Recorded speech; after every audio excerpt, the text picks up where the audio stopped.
నమస్తే మిత్రులారా, నేను మీ శ్రీనివాస్ చౌహాన్, అడ్వకేట్. టుడే లా న్యూస్. ఈరోజు ఒకే యాక్ట్కి సంబంధించి రెండు పనిష్మెంట్లు చాలా విభిన్నంగా ఉన్నాయి.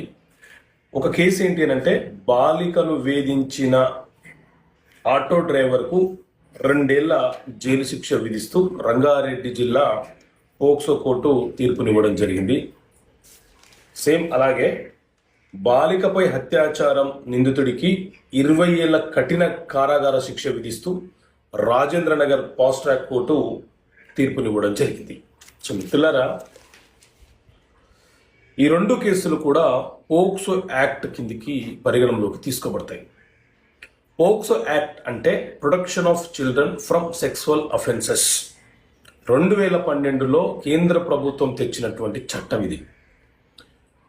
18 సంవత్సరాల లోపు ఉన్న బాలబాలికలను సెక్సువల్గా హరాస్మెంట్ చేసిన, వాళ్ళని అసభ్యకరంగా తిట్టిన, అసభ్య పదజాలంతో వాళ్ళను వేధించిన, ఫోర్నోగ్రఫీ తీసిన లేదా చూపించిన వారి మీద ఈ పోక్సో యాక్ట్ కింద కేసులు నమోదు చేస్తారు.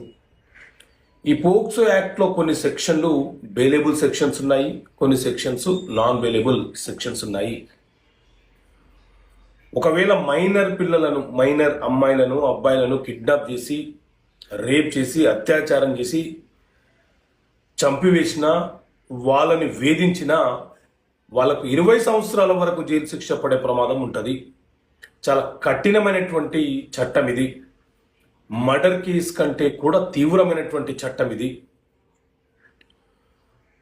సో మీరు మీ చుట్టుపక్కల ఉండే వారితో, చిన్నపిల్లలతో చెడుగా ప్రవర్తించినా, చెడుగా మాట్లాడినా తస్మత్ జాగ్రత్త. ఈ కేసులో జరిమానా ఉంటుంది, శిక్ష ఉంటుంది. సో పోక్సో కేసును తేలికగా తీసుకోకండి.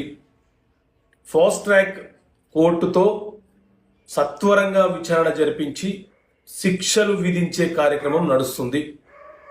ఎందుకంటే బాలల హక్కులను సంరక్షణ చేయడము, అక్యూజ్డ్ ఎవరైతే నేరస్తులు చేశారో వాళ్లకు శిక్ష పడడం ముఖ్యము. సో ఇలాంటి క్రిమినల్ చట్టాలు మన దేశంలో కఠినంగా అమలు చేయాలి. క్రిమినల్ చట్టాలంటే ఏంటి, ఏ సెక్షన్స్ బెయిలబుల్ సెక్షన్స్, ఏ సెక్షన్స్ నాన్ బెయిలబుల్ సెక్షన్స్ అనే అంశాలను మీకు అర్థమయ్యే భాషలో ఈ చట్టపరమైన సమస్యలకు పరిష్కారాలనే పుస్తకంలో విశదీకరించి వివరించాను. ఈ పుస్తకం కావాలనుకుంటే ఇక్కడ కనిపిస్తున్న నెంబర్ కాల్ చేసి పొందవచ్చు.